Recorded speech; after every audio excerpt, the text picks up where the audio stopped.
आणि तपास बंद करून टाका, एसआयटी बंद करून टाका, नील करून टाका, एसआयटी संपली म्हणून सांगा. 865 दिवसात जर तपास लागत नाही तर कोणती एसआयटी काय करते एसआयटी? म्हणजे राजकारणापुढे कुठेही एसआयटी फिसआयटी राजकीय दबावापुढे आणि स्थानिक आमदाराचं एवढं प्रेशर आहे, एसआयटी रिपोर्ट ओपन करू देत नाहीत, एसआयटी तपास करू देत नाही. हे कुठेतरी थांबलं पाहिजे. या प्रकरणात न्याय मिळावा अशी पळडी करायला सांगतो. कुणी कुणाला प्रति चलावून संपण्याचा प्रयत्न करत नसते. तुम्ही किती लोकांना प्रति चलावून संपलं पळीतल्या? मी 10 नाव घेतो. संगीत डिगोळे, किशोर फड, बापू आंधळे, बंडू मुंडे, पांडू गायकवाड, असे 10 लोकांना तुम्ही पळीच्या प्रति जाऊन संपले ना. त्यास तुम्हाला वाटलं का? आणि तुम्हाला राजकारण हे राजकारण आहे, तुम्हाला प्रति संपायचा प्रश्नच येत नाही कुणाचा. तुम्ही लोकांना प्रतिस्वादून खूप लोकांना मृत्युमुखी पाडले. आज महादेव मुंडे प्रकरणामध्ये सुद्धा तुमच्याच म्हणण्यावर खून झालाय असं आमचा स्पष्ट तुमच्यावर आरोप नाही. सगळे येणारे पुरावे चाचण्या झाल्यात, त्यात त्या लोक ज्यांच्या चाचण्या झाल्यात ब्रेम यावकींच्या, त्यांनी त्याचं नाव घेतलंय. तर तेव्हा त्यांना संपण्याचा प्रश्न उठण्याचा संबंध नाही. त्यांना खूप लोकांना संपिले, खूप लोकांना प्रतिष्ठावून उठिले. आणि आज ते म्हणतात की माझं, आणि त्यांना जे एकच सांगतो मी तुम्हाला, जो बोयेगा वही पाएगा. तुम्ही जे जे पाप केलेत त्याची तुम्हाला परतफेड येणार आहे. मग संतोष देशमुख असतील, महादेव मुंडे असतील, यांचे खून कुणाच्या म्हणण्यावर झाले? धनंजय मुंडेच्या म्हणण्यावर झाले. सगळे पुरावे तुमचे फोन कुणाला गेले, किती लोकांनी बोलला तुम्ही, खून कधी झाले, काय झाले, या सगळ्या गोष्टी आहेत. तर त्यांना कुणीही संपण्याचा प्रयत्न करीत नाहीत. त्यांना ज्या ज्या गोष्टी केल्यात ते आज एक एक गोष्ट बाहेर येते म्हणून त्यांना दुःख वाटतं. तपास यंत्रणा त्यांना पाठीशी घालते का, त्यांना वाचवण्याचा प्रयत्न करते? आतापर्यंत पूर्ण तपास यंत्रणा पालकमंत्री असल्यापासून त्यांच्याच म्हणण्यावर चालू होती. पळीचं पोलीस स्टेशन सगळे पोलीस त्यांच्या म्हणण्यावर काम करत होते. आणि आता पण एवढे खून झाले तर त्यांना कुठं काही झालं नाही. पण आज कुठंतरी तपास यंत्रणा एसआयटी नेमाप्रमाणे काम करून त्यांचा कुठेतरी इन्व्हॉल्व ह्या प्रकरणात आलेले आहेत. संतोष देशमुख असतील, महादेव मुंडे असतील, तर त्यांना आज ते वाटते तुम्ही केलंय म्हणून तुमचे नाव आले.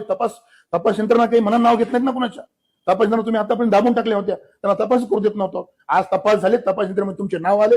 त्यामुळे माझी आज बी स्पष्ट मागणी 120 खाली स्थानिक आमदार धनंजय मुंडे साहेबांना आरोपी करून आता अटक करायला पाहिजे.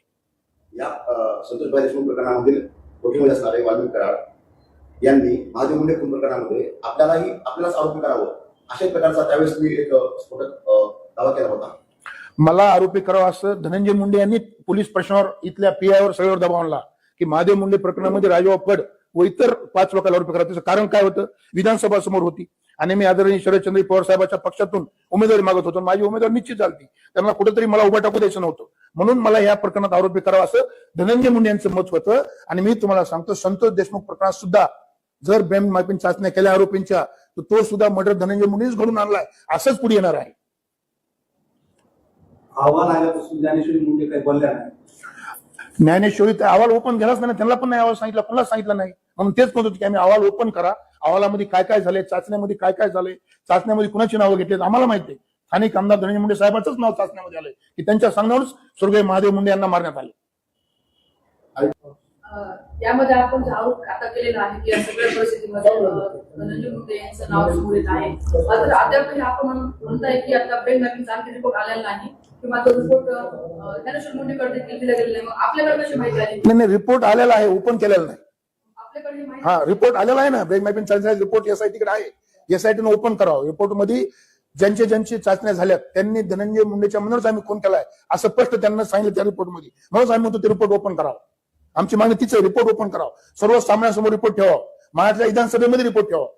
त्या रिपोर्टमध्ये काय आलं किंवा कोर्टासमोर ठेवावं.